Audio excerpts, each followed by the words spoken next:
और इसी बीच झुंझुनू से बड़ी खबर है। कोच बांध पर महिला रहस्यमय ढंग से लापता हो गई है।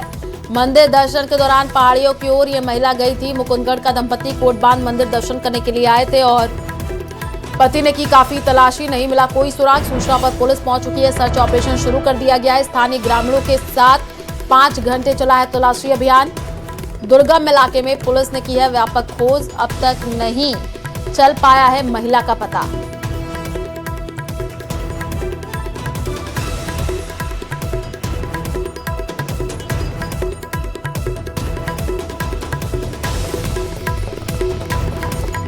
तो झुंझुनू से इस वक्त की ये बड़ी खबर आपको बता रहे हैं, जहां पर कोट बांध पर महिला रहस्यमय ढंग से लापता बताई जा रही है। मंदिर दर्शन के दौरान पहाड़ियों की ओर ये महिला गई थी। स्थानीय ग्रामीणों के साथ 5 घंटे तलाशी अभियान भी चला है। तो झुंझुनू से इस वक्त की बड़ी खबर है। दुर्गम इलाके में पुलिस ने व्यापक खोज भी की है। अब तक महिला का पता नहीं चल पाया है। एक बड़ी खबर है झुंझुनू से। संवाददाता कृष्ण सिंह हमारे साथ जुड़ चुके हैं। कृष्ण, महिला का कुछ पता चल पाया है क्या? ये पूरा मामला रहा? जी, मैं आपको बता दूं कि मुकुंदगढ़ का एक दंपति है, वो यहाँ उदयपुरवाटी इलाके में मंदिरों के दर्शन के लिए आया था। और जैसे ही ये दंपति हैं, ये कोट बांध के पास पहुंचे और ये जो महिला है वहां पर वॉशरूम जाने के लिए निकली और इसके बाद वो वहां से नहीं लौटी। फिर उनके पति ने उनकी तलाश शुरू की, लेकिन महिला का कोई पता नहीं लगा। इसके बाद आसपास के ग्रामीणों को और उदयपुरवाटी पुलिस को सूचना दी गई। सूचना के बाद उदयपुरवाटी पुलिस है वो मौके पर पहुंची और करीब 5 घंटे से सर्च अभियान चल रहा है। अभी तक महिला की कोई तलाशी नहीं हो पाई है वहां पर। और जो दुर्गम पहाड़ियां हैं उनमें पुलिस और ग्रामीण है वो सर्च अभियान चलाए हुए हैं, लेकिन अभी तक महिला का पता नहीं चल पाया है। और करीब 5 घंटे से ज्यादा का समय हो गया है। लगातार वहां पर महिला की खोजबीन को लेकर प्रयास जारी है। जी कृष्ण, आपने अधिकारियों से बातचीत की हो, उनका क्या कहना है पूरे मामले को लेकर?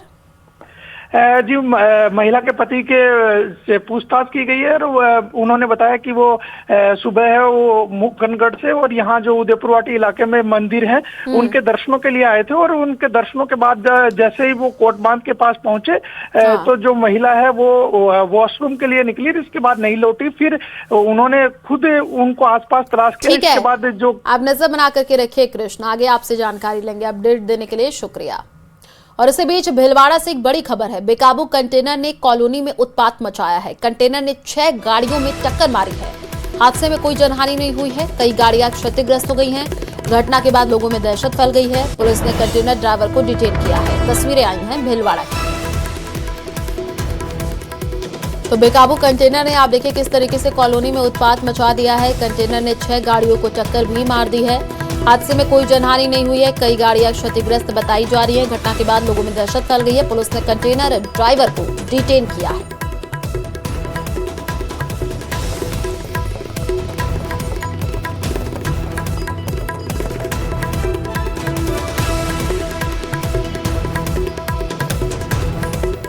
प्रतापनगर थाना क्षेत्र में सुगाड़िया स्टेडियम के पीछे कमरा के स्थल में एक बहुत बड़ा हादसा यहाँ पर हुआ है। एक कंटेनर तेज गति से आता है और देखिए किस प्रकार से यहाँ पर जो है आतंक मचा देता है। ऐसी कई गाड़ियों को उसने नुकसान पहुंचाया। देखिए गाड़ी पूरी तरह टूट चुकी है, तहस नहस हो चुकी है। मैं मेरे कैमरा सहयोगी से कहूंगा कि वो आपको दिखाए किस प्रकार से यहाँ पे कांच के टुकड़े बिखरे हुए हैं और कहीं ना कहीं आप देख सकते हैं किस प्रकार से भयावह माहौल रहा होगा और किस प्रकार से इस कॉलोनी के अंदर उस जो कंटेनर है उसने अपना आतंक मचाया होगा। देखिए कई लोग घायल भी हुए हैं। पुलिस भी मौके पर पहुंची और लगातार उसकी तलाश की जा रही थी और उसे हमीरगढ़ से उस कंटेनर चालक और कंटेनर को हमीरगढ़ से हिरासत में ले लिया गया है। हमारे साथ पुलिसकर्मी शिवराज जी बात करते हैं। सर, क्या घटनाक्रम हुआ यहाँ पे? एक कोई कंटेनर चालक है जो इस कॉलोनी में कहीं से लापरवाही से चलाता हुआ लेके आया और गाड़ियां जो थी उनके सभी गाड़ियों को ठोकते हुए यहाँ से भागने का प्रयास किया। इसको मंडपिया पुलिस चौकी पे नाकाबंदी करके वहाँ डिटेन करवा दिया और मामले की जाँच जारी है। कितना नुकसान हुआ? आप कॉलोनी में रहते हैं, कितना नुकसान है? कितनी गाड़ियों को क्षतिग्रस्त किया गया? कॉलोनी के अंदर में कम से कम 6-7 तो गाड़ियों को क्षतिग्रस्त किया गया है। एक पेड़ टूट गया है और एक जो छोटी बाइक है वो भी हमारे यहाँ क्षतिग्रस्त हुई है। और कॉलोनियों के ये केबिन जो है हमारी कर्मचारी की प्लस जो गेट है वो भी पूरा टूट गया है हमारा। वीडियो जर्नलिस्ट अंकुश नाटे के साथ राहुल कौशिक, न्यूज़ 18 भीलवाड़ा। और वहीं प्रदेश के 2 अलग अलग जिले में नकली घी बनाने वालों के खिलाफ कार्रवाई की गई है। पहली तस्वीर जयपुर के रेनवाल की है, जहां भैंसलाना गांव में मिलावटी ग्रामीणों की सूचना पर रेनवाल पुलिस मौके पर पहुंची है और जहां से कई नामी कंपनियों के कार्टून, रैपर और टीन बरामद कर लिए गए। जब्त माल की कीमत करीब 25 लाख रुपए बताई जा रही है। पुलिस को आरोपियों की कार से लगभग 1 किलो अवैध अफीम का दूध मिला है। दूसरी तस्वीर जोधपुर की है, जहां कोड़ी भक्तासनी सेक्टर 9 में दी गई दबिश के दौरान कई नामी कंपनियों के करीब 120 नकली घी के टीन बरामद किए गए। 2 गोदामों से पैकिंग सामग्री और मशीनें भी जब्त कर ली गई हैं।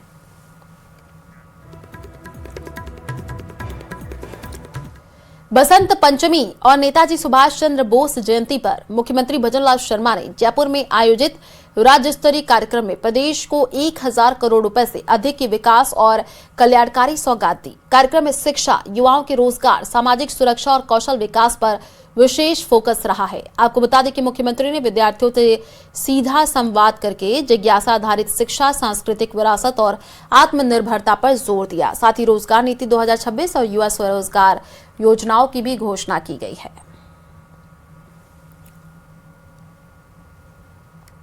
से नहीं छोड़ा जाएगा।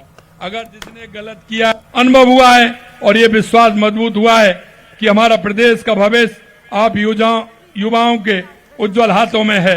हमारी सरकार हर कदम पर प्रदेश के विद्यार्थी और युवाओं के साथ खड़ी है और आने वाली पीढ़ी को मैं विश्वास दिलाता हूं, आप मन से पढ़िए, आगे आइए।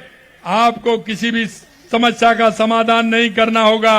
आपकी मेहनत आपके साथ है और वो मेहनत निश्चित रूप से रंग लाएगी। और वही पेपर लीक माफिया को मुख्यमंत्री भजनलाल की 2 टूक, कहा अधिकारी हो या नेता, किसी भी दोषी को छोड़ा नहीं जाएगा। हर दोषी पर सख्त एक्शन तय है।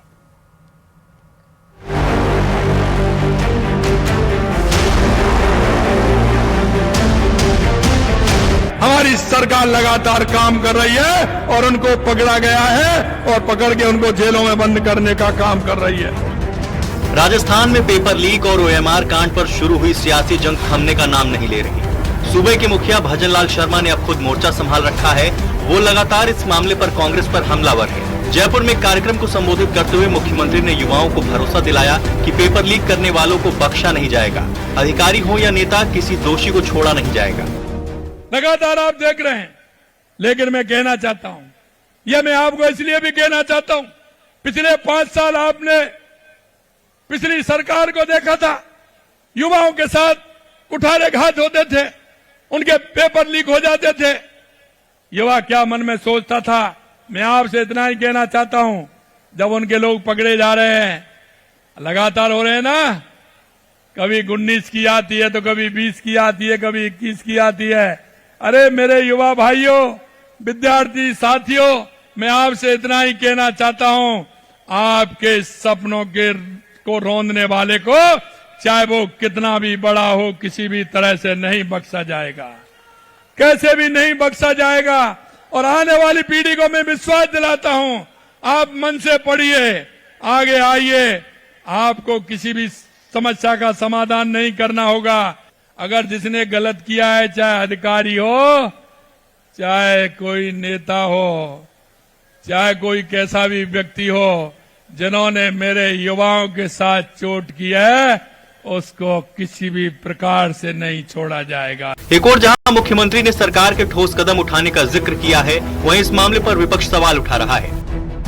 कांग्रेस प्रदेश अध्यक्ष गोविंद सिंह डोटासरा का कहना है कि पिछले 2 साल से ओएमआर शीट बदलने और नंबर बढ़ाकर नौकरियां बेचने की बेईमानी चल रही है। इसको राजनीतिक चश्मे से नहीं देख करके युवाओं के साथ में कोई भी अगर इस तरह के क्या जो करता है, पेपर चोरी का या चाहे स्कैन कराने की बात हो, चाहे पेपर चोरी, उनके खिलाफ सरकार को सख्त से सख्त कार्रवाई करनी चाहिए। और मैं तो ये कहता हूं कि हमारी सरकार ने जो कानून कड़ा बनाया था, उस कानून की पालना हो। ये कोई राजनीति का विषय नहीं होना चाहिए कि कांग्रेस ने परीक्षा करा दी इसलिए बेईमानी होती रहे तो हम उसको सही बताएं। नहीं, हम सही नहीं बताएंगे। हम यही कहेंगे कि किसी भी बच्चे के भविष्य के साथ में कुठाराघात नहीं होना चाहिए। वहीं कांग्रेस के पूर्व मंत्री हेमाराम चौधरी का भी एक बयान सामने आया है। जिसमें उन्होंने मुख्यमंत्री से घोटाले में शामिल सभी लोगों को सलाखों के पीछे भेजने की मांग की है। बनवारीलाल जी मोरे टाइम में भी जन जन की बदमाशी की है, चाहे नहीं की है, हमारा भी बदमाशी की है, हमारा जेल के शिकंजा में बंद करो ताकि आने वाले टाइम में कोई कार्रवाई नहीं करे, गलत काम नहीं करे। ओएमआर कांड का ये पूरा मामला तब सामने आया जब एसओजी ने आरएसएसबी के तकनीकी प्रमुख समेत 5 आरोपियों को गिरफ्तार किया। इन आरोपियों ने फर्जीवाड़ा कर 38 अभ्यर्थियों की सरकारी नौकरी लगवाई थी। एसओजी की जांच में सामने आया कि महिला सुपरवाइजर, कृषि पर्यवेक्षक और प्रयोगशाला सहायक भर्ती 2018 के रिजल्ट में सुनियोजित तरीके से छेड़छाड़ की गई। आउटसोर्स फर्म के कर्मचारियों ने ओएमआर शीट की स्कैनिंग के बाद कंप्यूटर सिस्टम में मौजूद ओरिजिनल डेटा से छेड़खानी की और कुछ अभ्यर्थियों के नंबर बढ़ाकर उन्हें चयनित कराया। फिलहाल इस मामले पर अब प्रदेश में जमकर सियासत हो रही है। Bureau report, news 18 Rajasthan. और राजस्थान में भर्ती परीक्षाओं में फर्जीवाड़े और घोटाले के खुलासे के बाद प्रदेश का सियासी पारा हाई है। जी हां, बीजेपी और कांग्रेस के बीच नई जुबानी जंग छिड़ी हुई है। एक ओर जहां कांग्रेस ने इसे मुद्दा बनाकर के सरकार को घेरने में जुटी है, तो वहीं खुद सीएम भजनलाल शर्मा इस मुद्दे पर पलटवार कर रहे हैं। ये रिपोर्ट देखिए।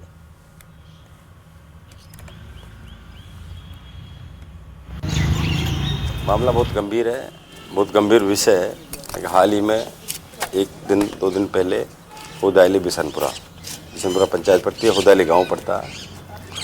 उसमें SC/ST लोगों के घर उजाड़े गए, खेत उजाड़े गए। उसी विषय में आज दौसा कलेक्टर से हमने ग्रामवासियों के साथ कुछ करीब 3-4 परिवार हैं जिनके पास ज़मीन नहीं है, जिनके पास रहने की जगह नहीं है, उनके घर तोड़ दिए गए, उनकी खेती उजाड़ दी गई। उसी विषय में आज कलेक्टर साहब को हमने ज्ञापन दिया है।